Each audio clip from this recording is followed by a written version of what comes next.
வணக்கம். நான் உங்கள் ராணி சுரேஷ். இன்னைக்கு என்ன அப்படின்னா, பாதி பேரோட வாழ்க்கை ஆண்களாக இருந்தால் சம்பாத்தியத்திலேயே போயிடுது, பெண்களாக இருந்தால் அடுப்பங்கரையிலே போயிடுது. இதானங்க உண்மை. இன்றைக்கி நம்ம இப்படி தானே வாழ்ந்துட்டுருக்கோம். வாழ போகிறது கொஞ்ச நாள். அதுக்காக நீங்கள் சம்பாதிக்காதீங்க, பெண்கள் அடுப்பங்கரையில் விடாதீங்க அப்படின்னு நான் சொல்ல வரல.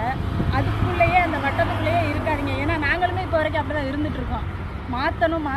அதை மாற்றணும்னு முயற்சி பண்ணிட்டு தான் இருக்கோம். பட்டு அந்த சூழ்நிலை அதுக்குள்ளேயே நம்மளை வைக்கிது. ஆனால் தயவு செஞ்சு புரிஞ்சுக்கோங்க, நம்ம வாழ்க்கையை நம்ம கொஞ்சம் வாழணும். குழந்தைங்களோட அவங்க அவங்க மனசில் என்ன இருக்குது அப்படின்றத தெரிஞ்சுக்கணும். அவங்கள்ட்ட நிறைய நேரம் உட்காந்து பேசணும். வீட்டில் மனைவி கூடயும் உட்காந்து பேசுங்க. மனைவியாக இருந்தால் கணவன் கூட எல்லாத்தையும் ஷேர் பண்ணுங்கள். நம்ம இது இப்போ இப்படியே ஓடிட்டே இருக்கிற இந்த காலகட்டத்தில் ஆறுதலுக்கு கூட யாரும் பேசுறதுக்கு, நமக்கு ஒரு பிரச்சனைனா போய் சொல்கிறதுக்கு, இந்த மாதிரி கூட யோசிச்சுக்கிட்டு நம்மளோட மன வேதனையை மனசுக்குள்ளேயே வச்சுட்டு அழுத்திக்கிட்டு இன்னைக்கு நாளில் பார்த்தீங்கன்னா சீக்கிரம் ஹார்ட் அட்டாக் வர்றதுக்கு அதான் காரணம்.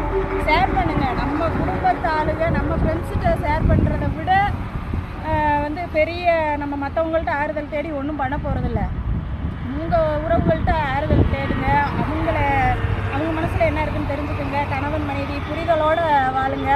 இருக்கிற கொஞ்ச நாளில் கொஞ்சம் வெளியில் போங்க, மனசு விட்டு பேசுங்க. உங்களுக்கான வாழ்க்கைன்னு இதை நினைங்க. காசு பணம் முக்கியம்தான். ஆனால் அதுக்காக அந்த வட்டத்துக்குள்ளேயே இருக்காமல் நமக்காக கொஞ்சம் நேரம் ஒதுக்கி நம்ம வாழ்க்கையை கொஞ்சமாவது வாழ்ந்துட்டு போயிடுவோமே. யாருக்கு எப்போ சாவு வருதுன்னு தெரில. போனால் நம்ம வெளியில் போனால் அவங்க வீட்டுக்கு வந்தால் தான் நிச்சயம். நைட்டு தூங்கினவங்க குடிஞ்சாதான் காலையில் எந்திரிச்சாதான் நிச்சயம். அப்படி தானே? அப்போ இந்த அந்த கொஞ்சம் காலகட்டத்தில் இந்த ஆயுளுக்குள்ளே நம்மளால் கொஞ்சமாவது இந்த உலகத்தை சுற்றி பார்ப்போம், கொஞ்சம் பயணம் செய்வோம், உங்களோட பேசி வாழ்க்கையை என்ஜாய் பண்ணி கொஞ்ச காலம் வாழ்வோமே, நமக்காக வாழ்வோமே. அதை சொல்ல